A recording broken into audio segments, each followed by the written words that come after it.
What's up, dude? Hey, man. How's it going? Good. How are you? I'm pretty good.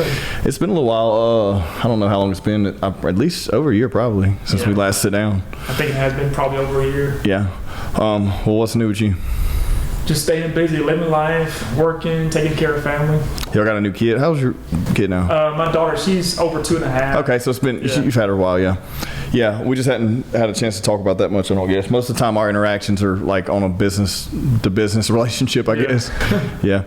And so dude, we always have good, like, intriguing conversations, and, like, they always happen by accident. And it's like, well, let's try to put some of that on camera, and record some of it, because you have a lot of knowledge in a lot of different different realms and scenarios and things, other than just law, of course, practicing law, which is what you talk about most of the time, I guess. But like, what were we talking about the other day? I don't know if it's solar energy or something, going down that rabbit hole. I've added solar to my house probably over a year ago in an attempt to save money on electric bills. Yeah. So, which it has cut my bills down significantly. Yeah, and then also AI. That's really what I want to talk about a lot, because we talked about that where you're starting to utilize that a little bit in your practice, and then just what we think's coming with that. You know what I mean? Yeah, it's such a big topic, AI. So, of course, the two main contenders are going to be ChatGPT and then Gemini Advanced from Google. And I've utilized both, and it's interesting to see how their outputs may slightly differ. It's almost like they both have their own character. Yeah. I've noticed that ChatGPT tends to be like more detailed in its initial outputs than Gemini Advanced, but Gemini Advanced can produce comparable outputs if you further prompt it. And so maybe that's because of how they have the initial settings put up, but I've used a little bit in my practice so far for trying to expedite, drafting things. Sometimes I'll use it even in trial prep to expedite drafting cross-examination questions on certain topics. But these tools are really only as good as the person using the tools. So I know what jargon to use as an attorney, for example, if I'm trying to prompt an AI to do a task, whereas an ordinary person might not. And these tools, as you probably learned over time, produce better output with more specific prompts. So. Yeah. I think it's interesting because everyone wants to give the theory that the whole Skynet Terminator theory with the AI thing, but they do have to be driven. And I get that scenario, because yes, that scenario could be possible if you directed that technology to do that, right? But I mean, the technology is based on every bit of information we've ever put online, right? And then taking that information and formulating its own, I guess, answer for whatever prompt we're giving it. Yeah, I kind of look at it as being like an extremely sophisticated autocomplete system. Yeah, if that makes sense. But I mean, it's I'm still doing the majority, almost overwhelming majority of what I do myself. But I have noticed that these systems have become more capable over time. So I'm trying to stay abreast of updates, because I don't want to be left behind technologically by these tools. I can envision in the future them being instrumental to not just attorneys, but just workers in general, for trying to make them more productive. Yeah. And you can use them for brainstorming. You can use them to execute tasks, especially if it's anything that's writing related.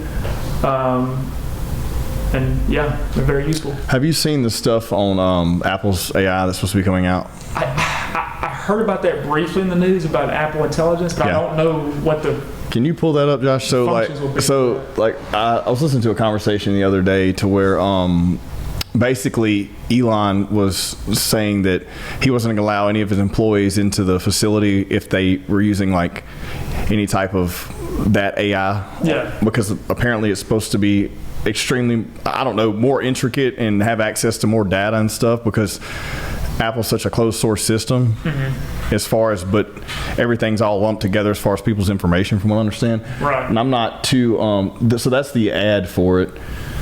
And it's not out yet, is it? When does it launch? Or is it is out? I do not know. What's the launch date on that, Josh?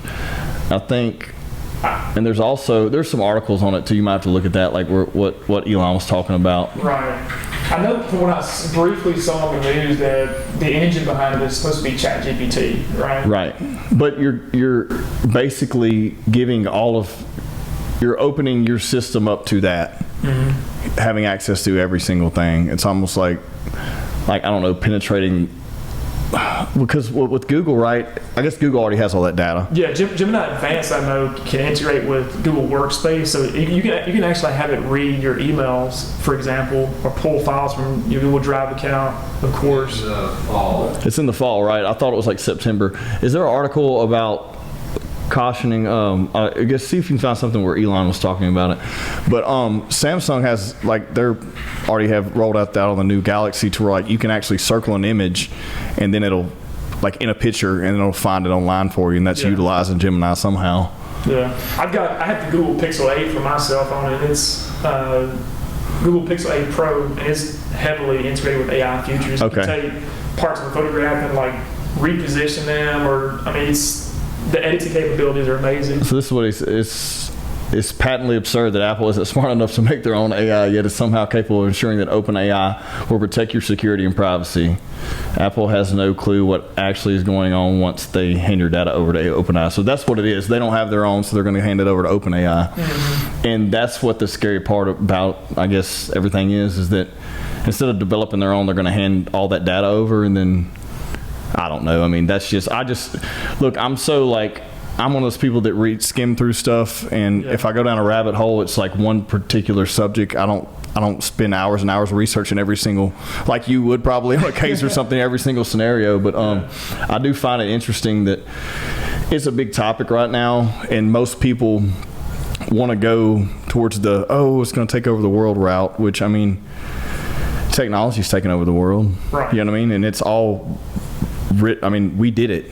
Yeah. We did it to advance our civilization. And I kind of look at when I think about the word technology, it's such a broad concept. Yeah. I mean, you could conceptualize it in so many different ways. I mean, you could even conceive of your own body as being like a type of technology. A shovel is. You got hands, you got teeth that are designed to grind and chew food. You got eyes that are designed to see.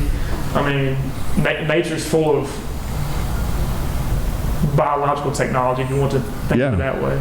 Yeah, and then tools. I mean, it's just a tool. Yeah. And I mean, a tool can be used as a means of harm or aid, I guess, Right. And that's what's extremely, I don't know, man. I get in these conversations with people, and I'm just listening. I'm like, I really can't argue with you because, one, we don't know, but two, also, you sound like an imbecile because, it's just a matter of input and data entry right now. That's it.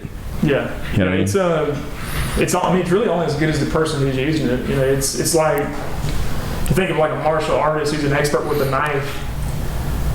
He's going to be able to use that knife a lot better than I would. I might be able to use a knife in a self-defense scenario, but probably not as effectively as an expert with that knife. And the same will be true for a tool like ChatGPT or Gemini Advanced. If you've got a lawyer prompting it to try to get certain outputs, or if you've got maybe a data scientist who's using it to run statistics on maybe an Excel spreadsheet with a bunch of data in it. But I wouldn't be able to use that as effectively probably as a data scientist would be for whatever purposes he or she is using it for. Yeah. So. Well, also there's something else too. There's a jet. Wasn't there a jet? They did have you seen that, the trials with the airplane that is 100% driven by AI versus a real pilot? Have you seen that? I've not seen that. Oh, dude, yet. See if you can find that, Josh. It's I don't know what your prompt would be on Google, but it's crazy. It's outperforming. I don't know. There's some type of test or something, and this has been a little while now. Yeah. But that's what's scary, I guess. If you launch something, once you take that system and put it in something that's operable, and then it be penetrated by someone to use it for harm. Right. You're still going to have a user take it and program it to do something or whatever, I guess. Right. But yeah, it's I guess it is somewhat terrifying to think of a system that can outcompete a human being, in a certain set of tasks, because then you run into this issue of an AI arms race. So if there's an AI system that can operate a plane better than any human pilot, as an example, then the only way to really potentially counter that might be to have a comparable AI system, or an AI system that's even better than that. You get into the situation which you've got, countries with different militaries that are in this arms race to constantly have the best AI system, and where's that Yeah, lead? that's what's funny, right? Like, and instead of now, we're not like in a arms race as far as developing weapons. Now it's developing this technology, but all they would need to do is take that technology and come over here and destroy the other technology instead of the people, right? Yeah. It's interesting how it's unfolding and how, over time we're still always in competition with someone else from a different tribe, quote unquote. You know what I mean? I think it's funny. I think it's funny how I'm interested to see how it plays out. I'm interested for our kids, because it's interesting. Like, it's a weird time to grow up in right now because I'm from a time to where I saw the internet launch, right? And I saw the cell phone come out and social media come out. So like, it was a great time for us to be alive and see that transition. But now it's like these kids are coming up with full access to every piece of information possible. Right. Like, what's even exciting about learning something anymore when you can just access it, Yeah, it's I think it's important that as these tools get more developed and more capable over time, that we not lose sight of our humanity. Yeah. There's this temptation to want to have these systems, as they become more capable, take over more and more like functionalities in our lives. But I guess the real societal debate that we're going to have going forward is, like, where do we draw the line on that? Like, where do we stop? What are the boundaries that we impose? But what are your thoughts on like alternate universes, or like maybe different species, or like alien stuff or stuff like that, to where this, like, we could integrate with AI one day, right? It's very much possible, I would say, organic and, mechanical and whatever. Like, what are your thoughts on that? Like, because there's been so much like skepticism of like, are there people like these different beings that are just us advanced 1,000 years or even 100 years? Look what's happened in 100 years. You know what I mean? Like, and they're like traveling from somewhere else here. Like, what are your thoughts on any of that? My thoughts on that. So I nerd out on this stuff, and I want everything to be true, just because I'm like, I think everything's extremely interesting. But like, I could see when I ask that, because it's like, you always think the alien, where it's like a feeble body but a strong mind and extremely advanced with technology. Yeah, I could see. I mean, I don't think that this is the only planet in the universe that we have that has intelligent life. I don't believe that. I think that there have to be other places out there that have, well, if not intelligent life, some type of life. Yeah. But it just, to me, it's inconceivable that out of a universe with billions of galaxies, and each galaxy has, tens of thousands of stars, and these stars have planets around them, that there's not some subset of planets where you got a right set of conditions for some type of life to emerge, whether it be simple life or complex life. But I could see there being other species that perhaps have reached a comparable level of technological development as us, and if not possibly exceed us. But I would suspect that number might be very small, because the way that I look at technology is that the more complex it gets, from a systems theory standpoint, the greater the probability of something going wrong. So as the system gets increasingly complex, it tends to be easier to collapse that system if one spoke in that will, so to speak, is not the way that it should be. Yeah. And I could see other, intelligent civilizations elsewhere trying to get to a certain level of complexity, and then for whatever reason, whether it be, resource constraints, or perhaps they alter their environment to a level that's too degraded to sustain, further technological progress, something goes wrong in that I see what you're saying. system Yeah. to where things just break down. Yeah, I can see where that would be an issue. I think too, like we only know what we know. Like, what if another civilization or planet or whatever harnesses energy in a different manner? Yeah. You know, has different resources that we can't even comprehend, and power comes from somewhere else, or they're transferring energy by completely different means than us. You know, Yeah. and then the way that their technology advances could far exceed ours, or not be near as complex as ours. That's what's always interesting to me. Like, and then also like ways the propulsion and stuff, like, you know what I mean? Like all that stuff is, I don't know, man. I'm not smart enough to know these things, but anytime I see any of, and this is just a topic of conversation I want to bring it up to you, because we're always talking about anything, but like these are topics of conversation that are just whirling around right now, and it's like I don't really know where to put my finger on these things, you know? I mean, the problem with technology is that you need resources to sustain technological complexity. And you take humans, for example. We live on a finite planet, right? It's limited in scope, it's limited in size, and within that planet you got finite resources. So whenever you create, a cell phone, for example, to give you an example, you've got thousands of different parts that go into fabricating a machine like this and manufacturing it, and those parts all have to be sourced through complex supply chains globally. You've got to have copper, you've got to have all types of different minerals and metals. The plastic that makes up the outer case of my phone comes from oil. Well, when you burn through a resource, that eventually becomes a limiting factor to continue to use that type of technology. And you can look for substitutes, yes, but eventually you run into the laws of physics in which there are no substitutes of comparable quality to be found. Yeah. And then what happens is you got almost like a collapse toward a simpler system that you can find the component parts for, the minerals and metals and so on, but you can only sustain that for so long because of time, right? Things can't last for infinity. And so I could see humans reaching a certain level of technological complexity, and then because of resource constraints, eventually collapsing back down towards a simpler state. Yeah, I mean, and we almost haven't been like a bright fireworks display momentarily, and then boom, the lights go out. That and makes back sense. Towards a simpler existence over hundreds of years in terms of time. Yeah, I mean, that makes sense, because you can only find so many alternate resources. Yeah, you can. But what if you're on in another galaxy, on another planet, where the laws of physics don't apply? Yeah. Isn't that crazy to fathom, though? You can't fathom that. Maybe an alternative universe That's what I'm saying, yeah. with a different set of physics. Yeah. I mean, if the physics are different, I wouldn't be able to comment on how that physics might drive resource constraints. But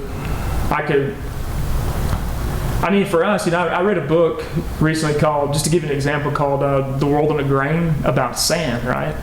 So, and I learned a lot from just reading about sand, because What made you want to read this book? just interested. Because apparently, if you think about what's the name of The World in a Grain. The World in a Grain? In a grain. Yeah. And the book is all about how sand is connected to our lives, and we don't even think about it. So to build glass, for instance, you've got to have certain type of sand. You can't just go pull desert sand, because people are like, well, the deserts are huge. There are copious amounts of sand out there. But you have to use certain types of grains of sand, and many of the types of sand we use come from like river areas, because of how the sand grains get polished over time from water, constantly causing the grains to tumble. Well, we extract and mine huge amounts of sand like that to build glass, to fabricate computer chips and things like that. And from that, what that author contends in that book, the world is getting close to eventually running out of the high quality sand that we need to be able to fabricate high-end computer chips, glass, and so on. Of course, you got experts who differ on that timeline. Where do you mine that from? What types of rivers? Like not locally, right? Like not in. Apparently, there's sand mining going on all over the place. And we just don't. Something that's not talked about. I Right. guess. There's sand mining taking place in Louisiana. There's sand mining taking place everywhere. And there was even a chapter in that book in which he talked about sand gangs. Believe it or not, there are gangs in places like India where these gang members will literally kill villagers in an attempt to pressure them to give up their ancestral land, so that, especially the land they know has prime sand, to get that sand to then mine it and then be able to put it on the global market. And of course, as consumers, we're driving the incentive for that because we purchase products that rely on sand heavily. Yeah. So you've got sand not just for computer chips and glass, but sand is, in concrete. And concrete is everywhere. It's everywhere, yeah. So, and you can't just use any type of sand to build concrete. He talks about how you can't just go pull like desert sand from Saudi Arabia to do that. Again, we tend to rely on like the higher quality sands from these very sensitive ecosystems. And so if we run out of that high quality sand, and you've got all these different pillars of civilization that rely upon that could become problematic for us. We might be thinking, well, we'll be able to build these chips and have all this high quality concrete for thousands of years, but if you actually look at the data on that, there's not enough of just that resource to be able to do those things.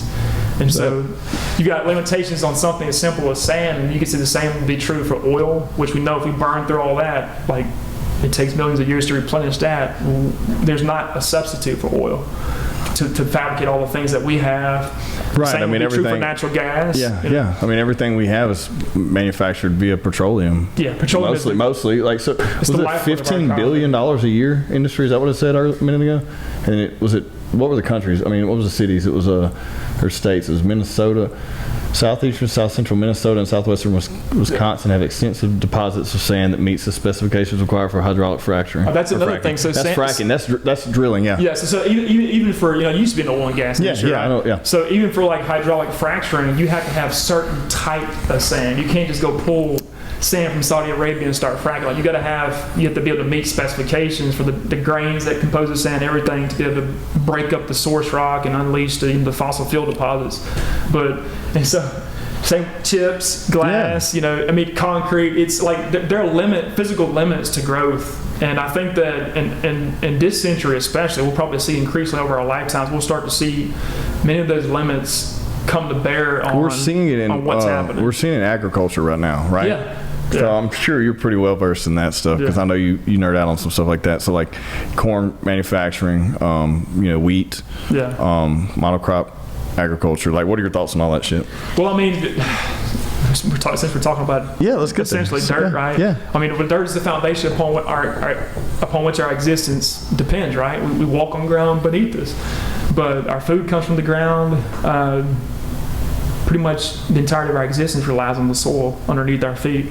But so agriculture is really only works well if you have the right type of soil for that, the right type of soil conditions. And we essentially mine the soil. So whenever we plant, crops, for example, those crops are extracting nutrients from the ground, and you can deplete minerals and other essential nutrients from the soil, especially if you monocrop, because when you monocrop, you don't have a diversity of plant life. And when there's a diversity of plant life, you tend to have a diversity of the microbes that depend on those plants and the fungi that depend on the plants and the microbes, and they're all in community with each other.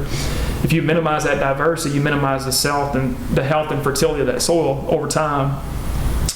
But as that soil quality diminishes over time because of monocropping, which is the norm for agriculture globally, eventually you wind up depleting the health of that soil. And then if that happens, it can take centuries, it can take thousands of years to replenish soil health. And sometimes you may not be able to replenish it because you've degraded it to such a severe condition. That's the biggest concern, I think we should be worried about in our generation. Yeah. I think. Like that's the one where you see, okay, well, look, there's only certain places we can farm and grow these crops. Right. You have to have X amount of flat earth, and these conditions, the climate has to be correct, and so there's a limited place in our country where we could do that. Mm-hmm. And if not for that, then we're relying upon supply chains. What happens if there's an issue in the government, or what a disagreement between multiple nations, and all that. Right. So that's the one I see coming. And if I were to say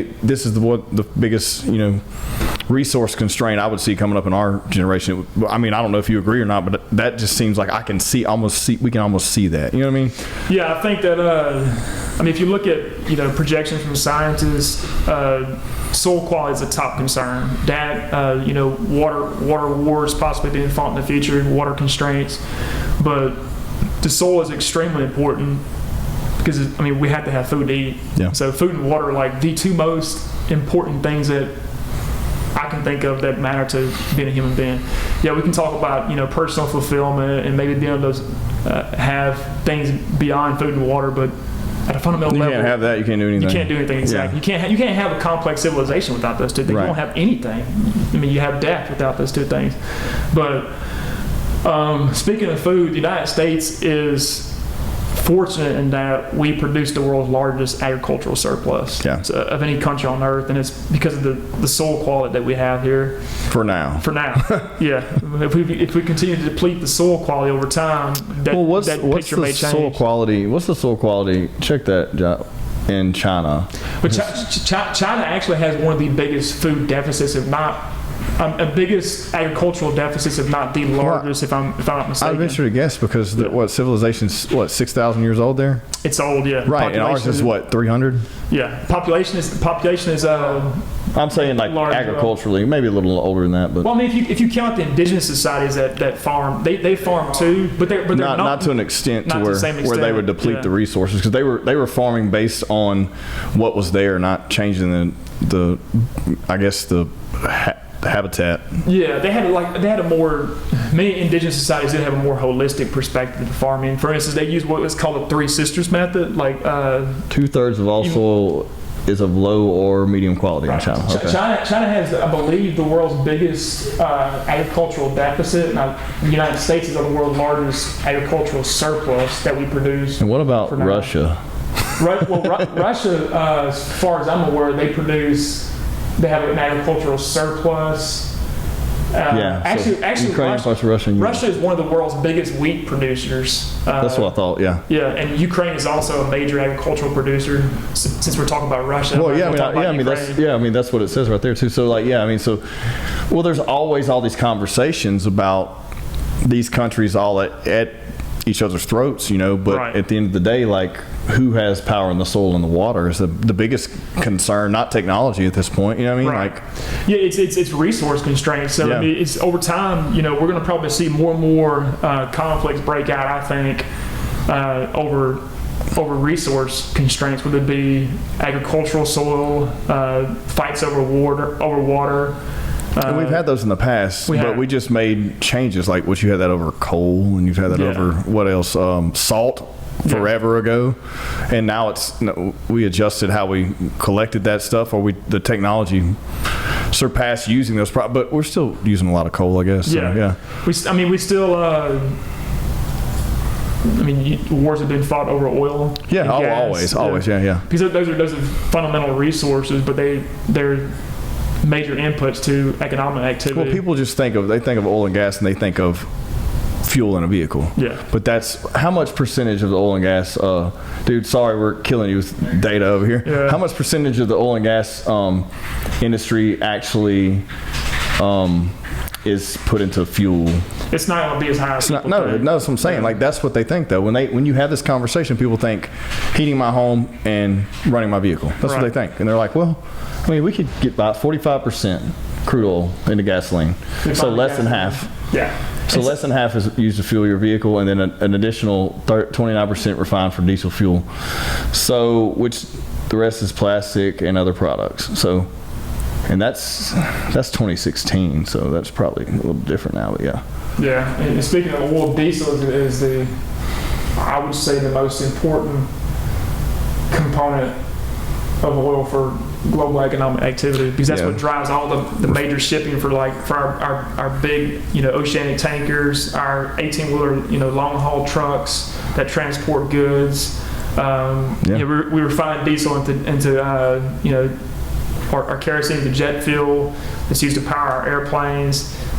We use diesel in diesel electric trains. I mean, if you strip diesel away from the economy, you can't operate trains, you can't operate airplanes, you can't operate 18-wheeler trucks, you can't operate big ships. You're just not. There's no. The supply chain is pretty much gone. Yeah.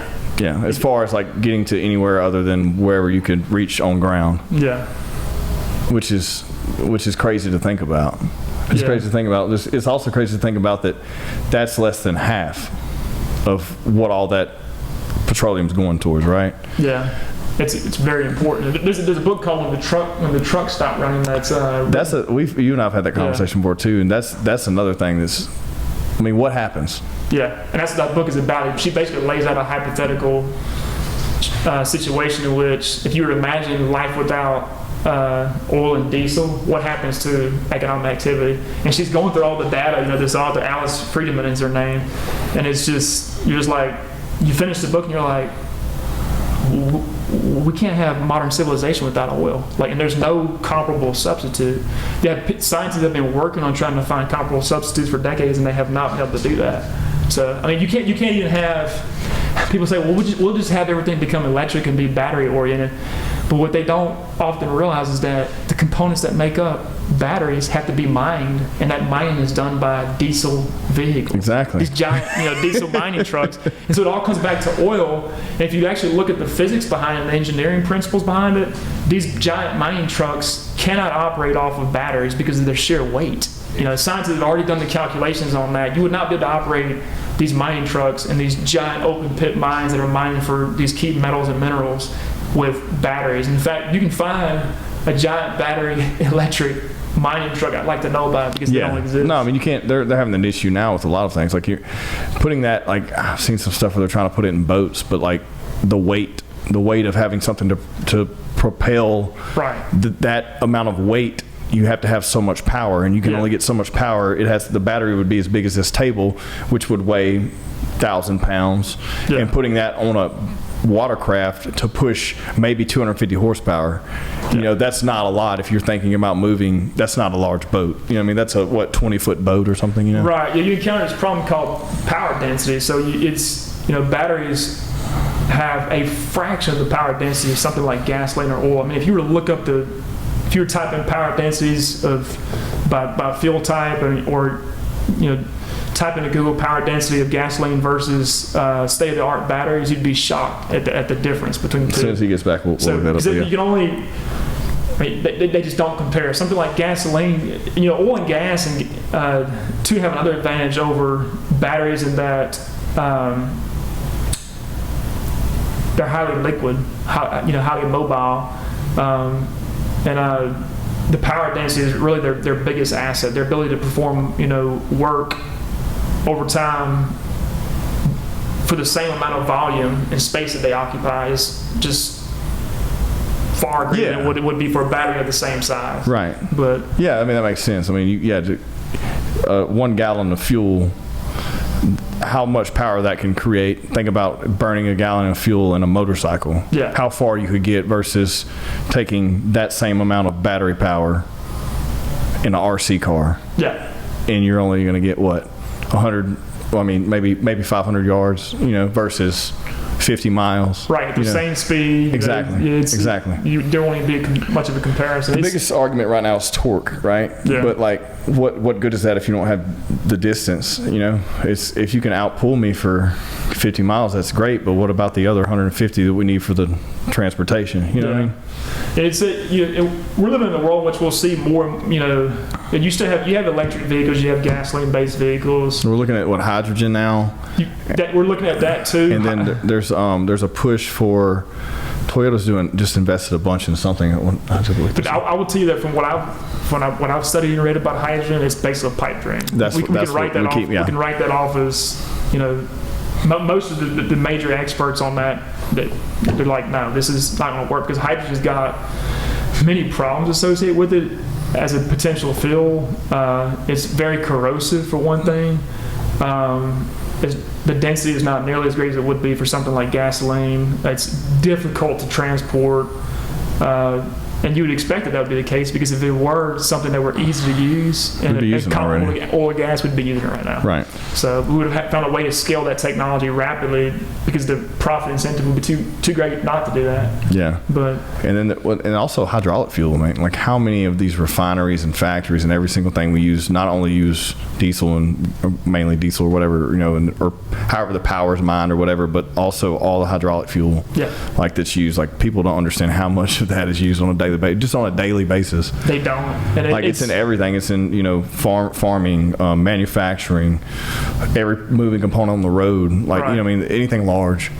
Yeah, it's speaking of farming, to tie it back into the soil discussion, since we're talking about full circle. fossil fuels, come full circle. So our fertilizers are mainly fabricated using what's called the Haber-Bosch process, and we use natural gas as an input for that. So it's like that's natural gas is a type of fossil fuel. It's a feedstock into creating our fertilizers, and we use fertilizers now to, yes, increase soil productivity, but in areas where you have degraded soil, now many farmers are forced to use the fertilizers just to be able to sustain agricultural yields. Yeah. Because they've degraded the inherent fertility of the soil to such a degree. But when you run out of natural gas, what then? Yeah. We haven't been able to find a comparable substitute for natural gas to be able to create fertilizers at the same level of productivity. And then you have regenerative farms, right? But you can't. That's not sustainable because we have too many. The population's too high, right? I mean, like, how could everyone have that unless everyone were growing their own food? You know what I mean? Yeah. Like, how could you really? Like, because everyone wants to push to, well, I want a organic grown chicken and I want to, this and that. I'm like, but if everyone's consuming those things, we don't have that. We have too much population and not enough ground, Right. for it to be sustainable.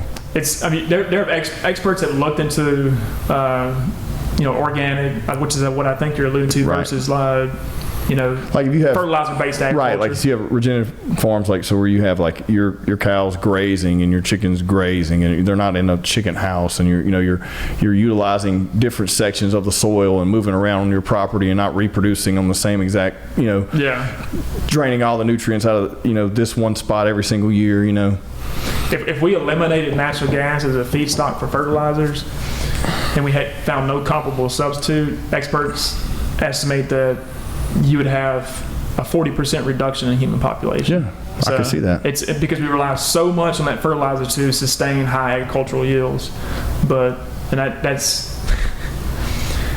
That's an interesting assessment. Well, then it's just interesting to me that people want to have the argument when they don't understand how it comes back full circle. Like, we literally just went around the entire process, right? And it's like, okay, well, you have to have this, and if you can't sustainably have this with the population. So in order to sustainably continue to have growth in agriculture, you have to use these. Yeah, at the level that we're at, I mean, you could more easily sustain organic farming at a much lower population level, because your imprint on the land would be less. You give more of the land time to regenerate, rewild, and heal itself from the impact of humanity.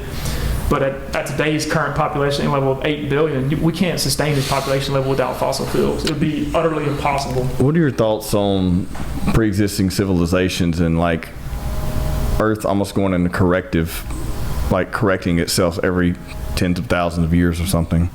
I mean, speaking of pre-existing civilizations, even before we were using fossil fuels, much, prior to the Industrial Revolution, we still had civilizational collapse. You had civilizations like the Mayans and, other civilizations that many experts believe, at least in part, if not in some cases fully, collapsed because of environmental problems. So it's either resource or environment. Resources and environment. They deplete the soil, or they cut down all the forest.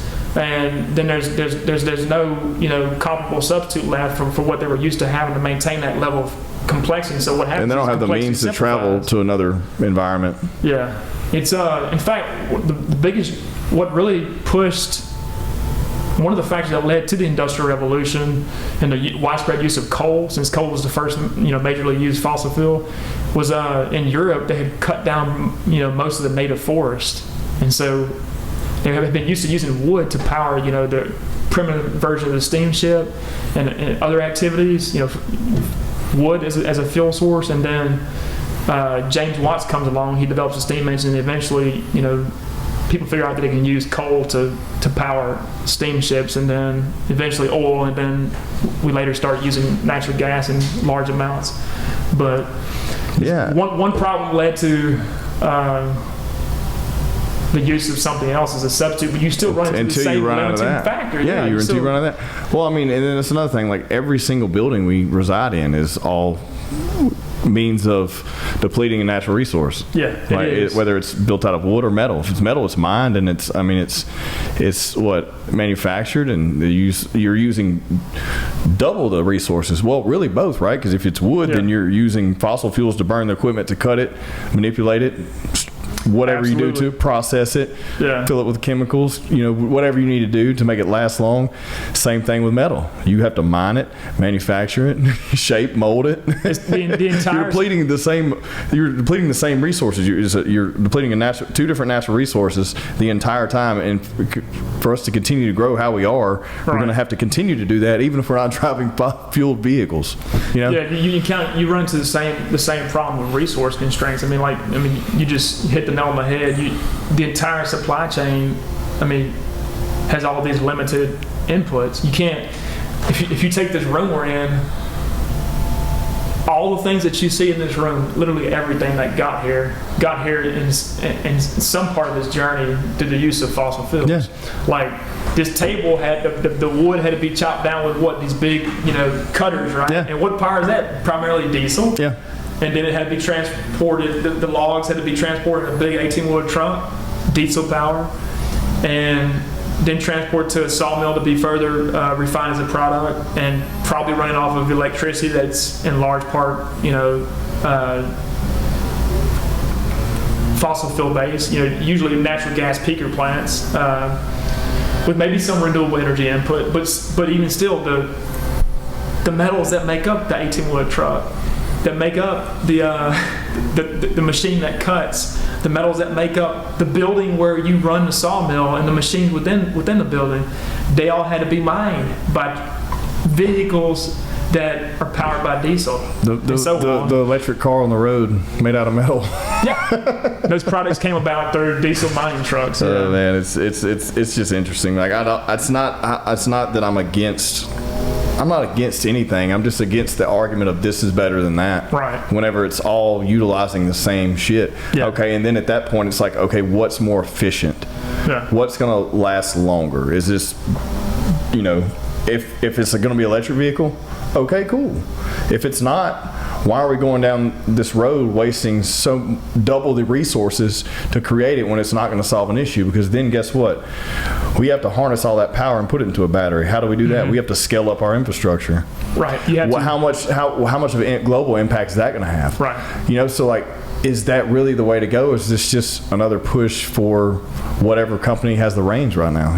Yeah, I mean, you talk about scaling up. Okay, if you wanted to try to replace, a large part of the global vehicle fleet with electric vehicles in an attempt to maybe minimize carbon emissions, because you're worried about climate change. I don't think you're going to. Here's the problem. You run into two big problems. Problem A is finding enough metals and minerals to fabricate all the batteries. There are many experts who believe that there aren't enough to do that sustainably long term. I can see that. So, and you got to maintain this global vehicle fleet at today's current levels for how many decades? How long can you do that before you eventually deplete the critical metals and minerals? Maybe even you replace all 1 billion or so vehicles that are on the world's roads today globally with electric vehicles.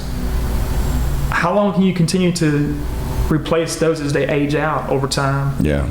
Before you eventually encounter the same level of resource constraints at the scale that we're at today in terms of our impact. That would be problem A.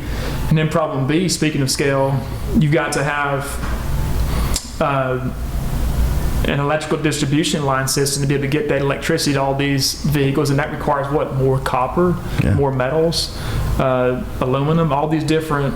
All has to be manufactured by fossil fuels. It's all manufactured and it's mined and it's delivered by fossil fuels. Exactly. And then installed. By these giant machines, right? So then you're essentially now you're taking all the lithium and mining more fossil fuels To to get really to- not to get to a resolution that's not gonna help anything. Because at that Yeah. point, you've probably used up more of a depleted resource that's never going to regenerate in thousands of years. You know what I mean? Yeah, it's you saw put air quotes around this word. You saw one problem in the sense of, okay, well, maybe you could potentially reduce carbon emissions. Yeah, maybe for 10 years You for however long it to might get us be. another 10 years of life. But then you run into the same problem of you have to salt the land to go mine all these metals and minerals. You have to scale up. There was one report I read that said you'd have to mine 37% of the world's surface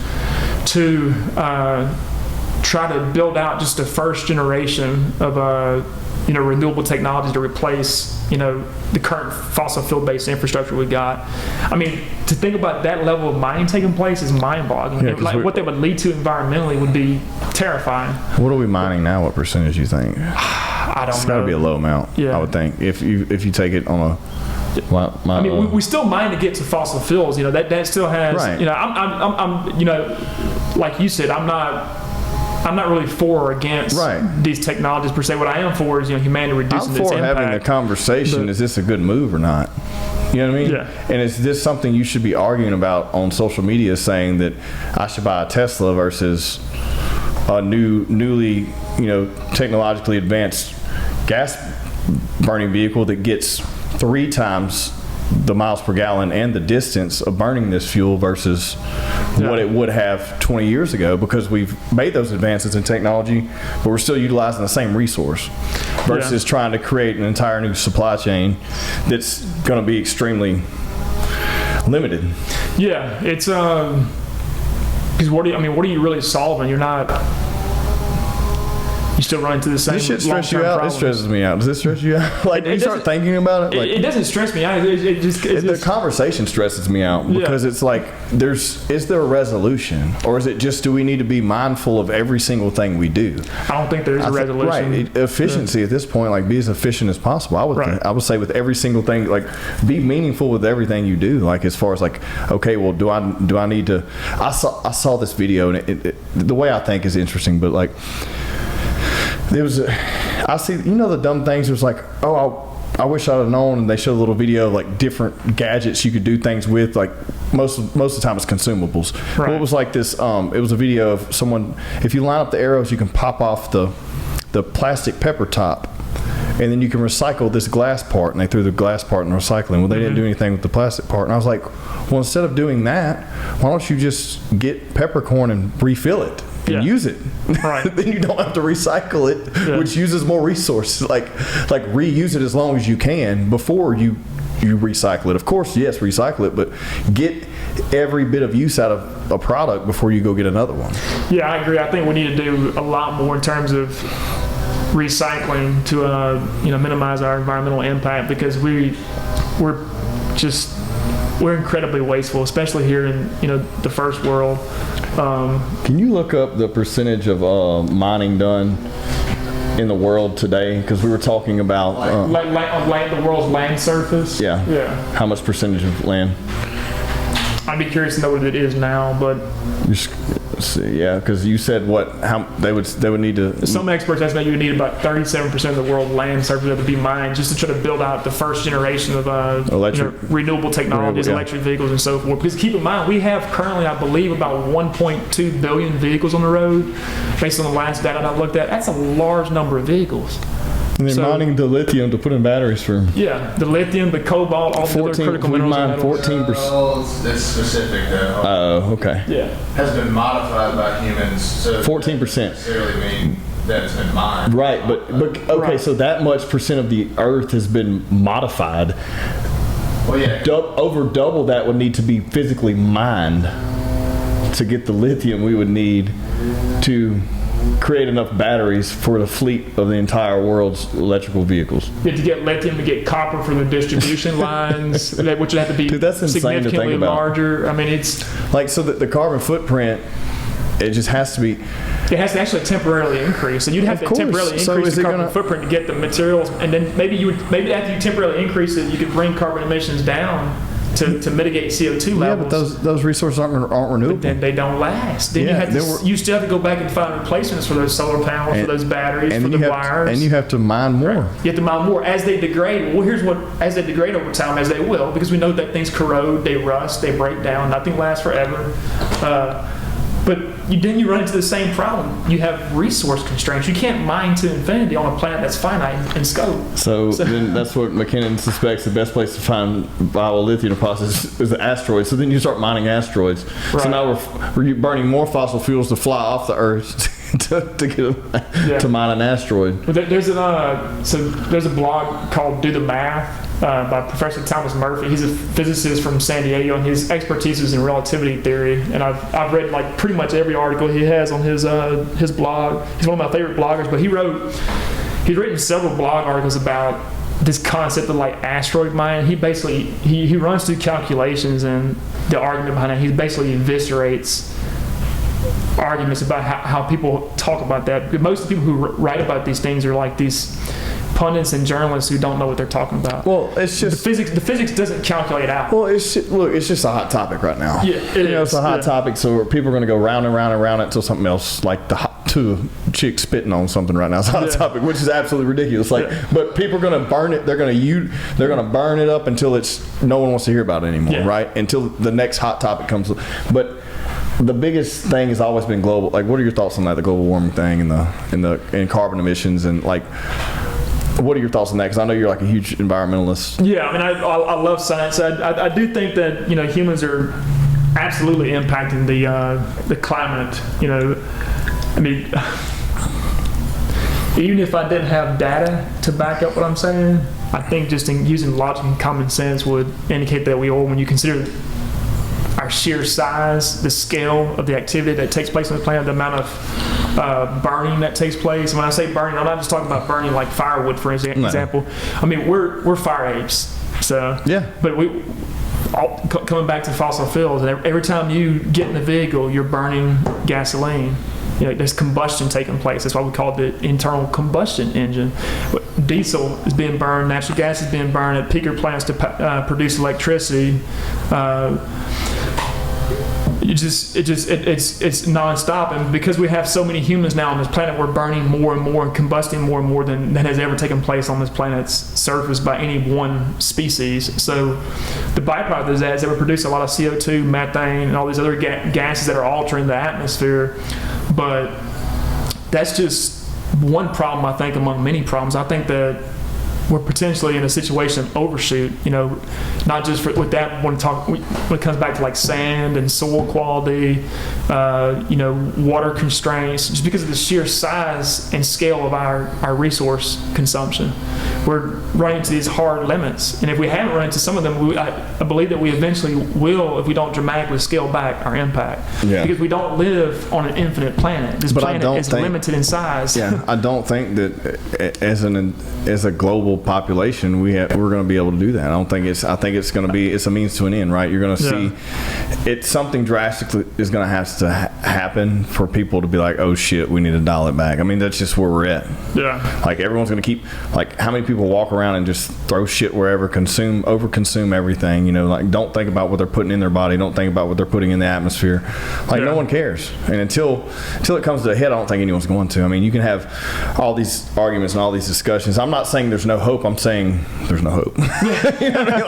But at least some of us are having the conversation saying, hey man, like have more intent in everything you do, right. I guess, you know what I mean? Yeah, have more awareness, be more mindful, be more appreciative and thankful of the things that we do have, because in some ways you're kind of borrowing what you got from the land beneath your feet.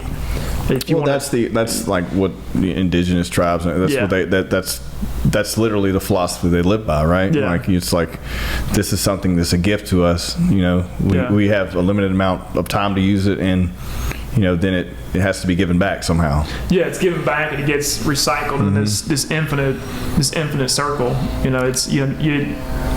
We come out of nature, we take parts of nature to build our bodies, we eat food, right? We use all these ingredients, and then we go back to it, and it takes us and it uses us to build parts of itself again. And it's this But this if we're consuming cycle. more than we're giving back, because now the life expectancy is doubled, Yeah. so we're not giving back as soon, as quick as we were, and things like that.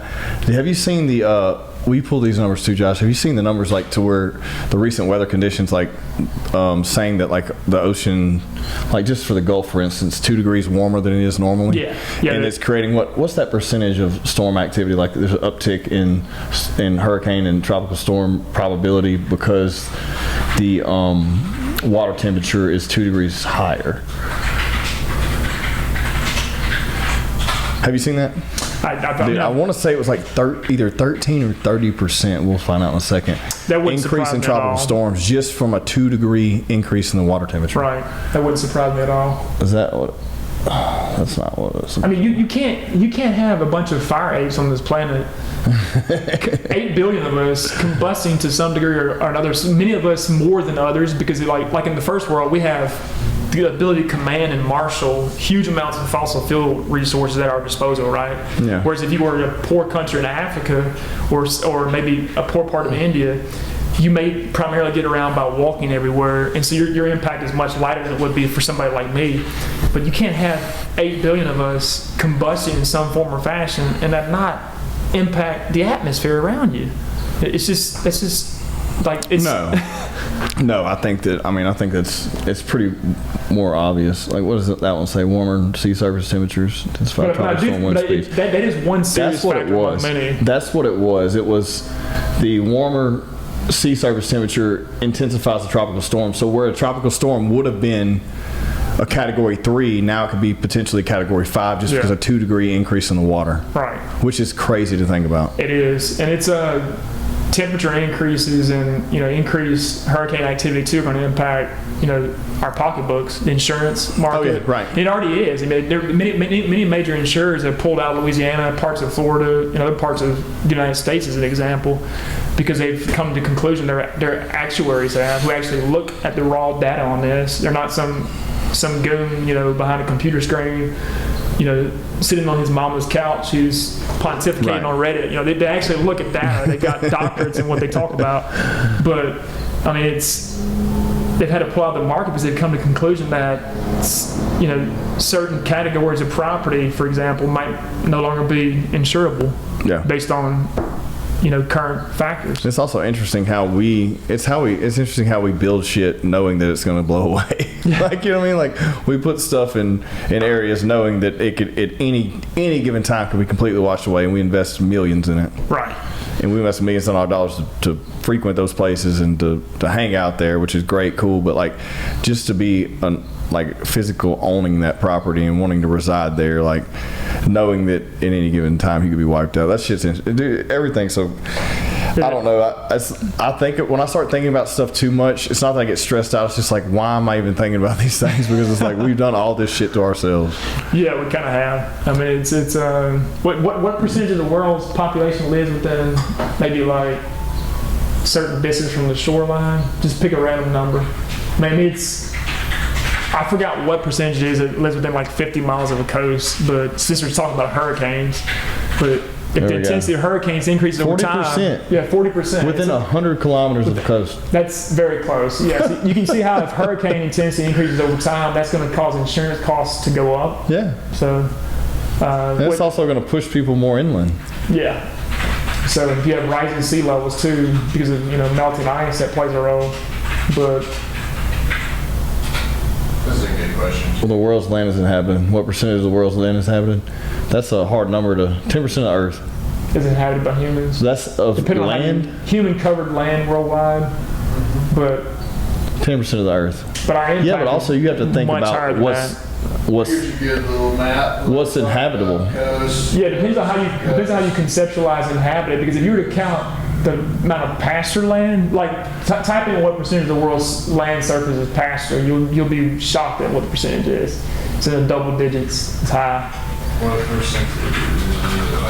What percentage of the world's land is pasture land or Is agriculture. or agricultural land? I mean, it's like shockingly high. But 38% is used for agriculture. So that's almost 4/10 of the world's land surface is just used for agriculture for humans. right to to feed keep us. us alive Yeah. on the rest of the land. To feed us or to feed our livestock. And how much percentage was inhabitable? 10. So that 30%, 38% of the land, of the 10% that's habitable, is already being used. For us to live on less than 10% of the earth, right? Right. So a quarter of that. So in most of the other places we can't live. We already be living there now. We can't live there because of the habitat, whether it's extremely too cold, too high, no resources, too hot, too cold, like Antarctica, or whatever, or like the middle of the Sahara Desert or whatever, We have fully imprinted on this planet, and there's no doubt about it. I didn't know what way we were going to go in this conversation today, but people need to hear this shit, man, because people just jump into an echo chamber of, this right side's arguing with the left side about global warming and so and so. Dude, the reality is that both sides are wrong. Right, yeah. Because they're not even talking about... Not talking about the bigger issue. The bigger issue that matters, what matters is we are depleting all of our resources every single day, and no one gives a shit. They want to argue about an electric car or a fossil fuel car. Right. But at the end of the day, we're still depleting our resources. Yeah. And the same thing with anything with consumables. Technically, that's consumable too, because we're consuming it. We're using it, I guess, but yeah. Yeah. That's like talking about if you got a house burning down and you got two people in the house and they're both talking about how to get out, and they're both squabbling over whether to get the cotton shirt or the polyester shirt. It doesn't matter. You're missing the whole point. The house is still on fire. Yeah.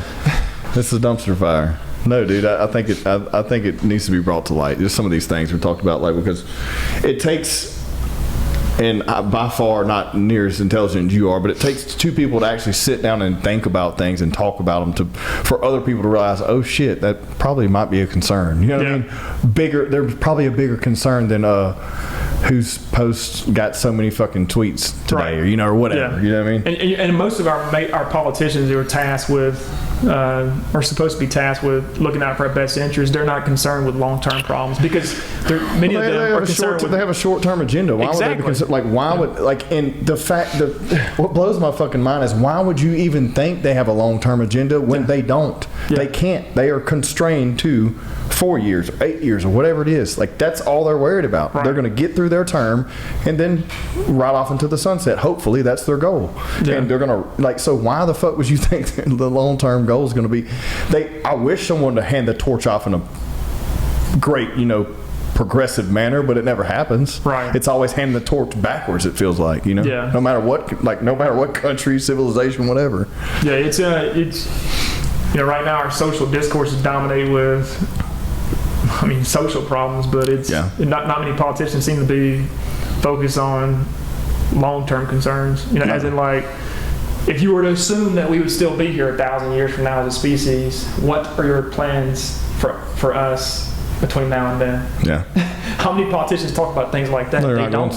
Yeah. They're not concerned. It's a money thing. It's some money, or get me through my term so I can retire and sit on my yacht or in my mansion or whatever it may be. Never mind what might happen to my great grandchildren. Yeah. When the world's full of microplastics and PFAS and toxic pollution. Stuff's starting to come to a head, man. It's starting to come to a head when it comes to nutrients and dietary restrictions. And I was having this conversation, and I'm going to have someone on, so I'm going to have someone on here soon, so I'm not going to dive into it too much, but I will say that there's always a constant argument where I need medicine for this because it's a pre-existing condition in my genetics or whatever, when most of it all comes down to dietary issues. You're putting something in your body that you're not supposed to. That's why you're having an adverse effect. Yeah. And that's why it's creating these issues. Just like when you eat something that's too spicy and you start burping, it's probably, or what I mean, or it's you have acid reflux because you consume something you shouldn't have. That's your body telling you don't fucking eat anymore. Right. It's not your body saying, it's not you're genetically built different, so maybe that hurts you a little more than it hurts someone else, but it's still not good for you. Right. It might not be the only cause behind what your problem is. Your behavior might be right. The intake cause, if not the primary cause. Right. Yeah. That's the biggest. That's I'm gonna have a whole other conversation with someone who's more well versed in those things. But I think that I think it's cool that you're not just we didn't talk one thing about law today. Yeah. Like, but so you read all these books, you consume all this information. Like, what's your favorite thing to read about? Gosh, I mean, that's a hard question to answer. Because I'd say that I'm a very curious George kind of person. Yeah. As my wife likes to say. But I mean, I have broad interests. I enjoy learning about law. I enjoy, reading about science, politics, economics. I mean, you name it. Yeah. So I enjoy letting you tell me, so I don't have to read. But I like skimming over stuff and then having a conversation with someone who knows way more about this shit than me, or someone who's read more way about it than me. Because I'm just like, statistics will stick in my head. I'm like, oh shit, I want to talk about that, but I need to find someone who's actually took the time to actually research it more, like you have, and that's why I wanted to talk about. I didn't even know what the fuck we were going to talk about, but I mean, those things are extremely intriguing to me because it's not talked about. It's always small talk bullshit that I don't want to talk, in just mediocre, networking conversations, Yeah. Like, I use AI for business. Yeah, that's cool, but let's get to the roots and shit. Yeah, let's talk about a bigger picture than I use it to make my social posts. Good job. That's not what I want to talk about. You know what I mean?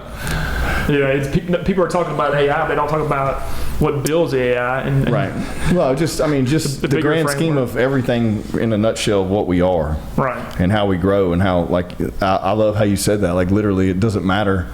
We can only get so advanced before the resources constraints, or, I mean, they're debilitated to nothing. And then you can only find alternative resources for so long until you run out of everything, and then you're going to implode. You do I mentioned the do the math blog by Professor Thomas Murphy, the physicist, and he wrote an article about how the nearest viable asteroid for mining, it was it was supposed to be he called it the $1 trillion asteroid, right? That's the theoretical value of it. But then he said that if you burn all of the Earth's fossil fuels and you could somehow encapsulate all of them into this hypothetical rocket, and you could travel at the highest speed that we can with today's current rocket technology, it would take you like 12,000 years to get to that asteroid. and then that's assuming your rocket doesn't degrade in space over that time period, which things corrode, they degrade. We know that. So that's a giant if. And then also assumes that you're able to harness all that energy somehow. And then you have to transport all that stuff back, but then you run into the problem of like where's the space for all this? So, I mean, he runs through all these calculations, as a physicist, and he basically just shows that, like, the folly of human conceit to think that, like, we can escape the limits of this planet. We may be able to do things like that temporarily, like land on the moon and so on. But there are actual laws of physics that constrain what we can do. We can't just do anything that we can imagine. Like, there are actual limits to what human beings can do. Yeah. And I can't run a million miles an hour no matter how much I think about it or imagine. I can't do that. I'm not physically able to. Why do you have the audacity to think you can outlive this planet too? Yeah. Do you think we really landed on the moon? Yeah, I do. You do? Yeah. You're convinced? Yeah. Okay. I don't know. I like to wonder, though. I like to not know. I like to think of the possibility that they lied to us, just because that's more fun for me. You start reading. No, I do. I read a lot. I read a lot of articles. I don't read a lot of books. But yes, I know there's a lot of quote unquote proof, but there were alternatives created in case we didn't make it. Right? Yeah. There's proof there too. They did do a filming saying this is what we're going to show the public if we do not land. Yeah. So, it's funny. It's like we went to the moon and then we haven't been back with humans at least yet. That's what's interesting to me. Why haven't we? And we only went there because we were in this space race with the Soviet Union, and it's like, oh well, that's over. Now it's like, well, now it's like, also do we want to go to Mars now next? I mean, but we can't even inhabit it. Yeah, I mean, so well, you don't go to Mars without first having a place to launch off the moon. Yeah, it takes exactly. To launch off of the moon because you're not having to break through an atmosphere. The moon doesn't have an atmosphere. Yeah. So, but then you can't live on Mars. Yeah, it would be too difficult. And Professor Murphy wrote a whole article on that. I mean, it's like I say, he's one of my favorite bloggers, but he talks about the atmosphere in Mars and all the resource strengths. Basically, it'd be easier for you to live at the bottom of the Marianas Trench, deep in an ocean here on Earth, with all the pressures of the water and weight, than it would be to go try to live on Mars with human beings. And yet, we haven't done that as humans in the ocean. I mean, that's another thing. We have all that space we could use. Yeah, but That'd be interesting. Yeah, people live in the ocean. That'd be It seems interesting. like we would wake something up, though, you know? That excites me too. Yeah. It would be easier to try to inhabit the ocean than inhabit Mars because Right, the ocean's so why like would in you- our back door. Why would you Right. not want to use everything? I mean, if you're going to use up every other resource on this planet, why don't you use that one too? Yeah. You know, but I don't know. We can't even get down to the Titanic yet, so we got a little ways to go. I guess I don't know. I think they're launching something soon. When's the date? Is there a date? They're doing an expedition on that. Let's see the time. Yeah, we pull it up. I think it's in a week or so. What is there supposed to be some type This of podcast expedition will to be go a back couple to weeks it? out, but I think they're sending an expedition, like a unmanned unit. Yeah, but no human. No human. It's coming up soon. Yeah. That's 2 days ago. Might get green light after company says it will not retrieve artifacts. Might. That was in March. This was a recent one. It says it's coming up. Voyage. Mercer Voyage. I'd be curious to know what the cost of an expedition like that would be. Probably quite high. I don't really see the point of it. The ship sunk. Yeah. It just seems like an utter waste of resources to spend on something like that. We waste them every day, man. We just Yeah. got through talking an hour about it. Well, I mean, why not? Burn it up. Shit. Yeah. Yeah, man. I don't know. All of it's nerve wracking, stressful, and exciting all at the same time, in my opinion. I don't know. Yeah. It's speaking of resources, I think that's playing a large role in the conflict between Russia and Ukraine because Ukraine's got a lot of agricultural land. But Yeah. I'm not saying it's the only factor, Dude, I don't but even it's want to get in. I don't want to get into certainly this a causal conspiracy factor. theory, but like, God, at the money we spent on that shit. Yeah. The money we spent on that could have fed everyone and housed everyone in our country. Yeah. And In for terms what? of military conflict. Yeah. My thing just for Ukraine. Yeah. And so my thing is like, what's our underlying reason for being involved? Yeah. What's the end game? Yeah. Anyways, Yeah. let's wrap it up on this. I don't want to go down that rabbit hole today, but Yeah. dude, I always enjoy our conversations. We'll have to do it again soon, but I appreciate your time today. Is there any plugs or anything you want to leave with? Not that I can think of, but I appreciate you taking time to have me on. It was Hell yeah, fun. dude. Hell yeah. Yeah. See you later. Absolutely. Peace.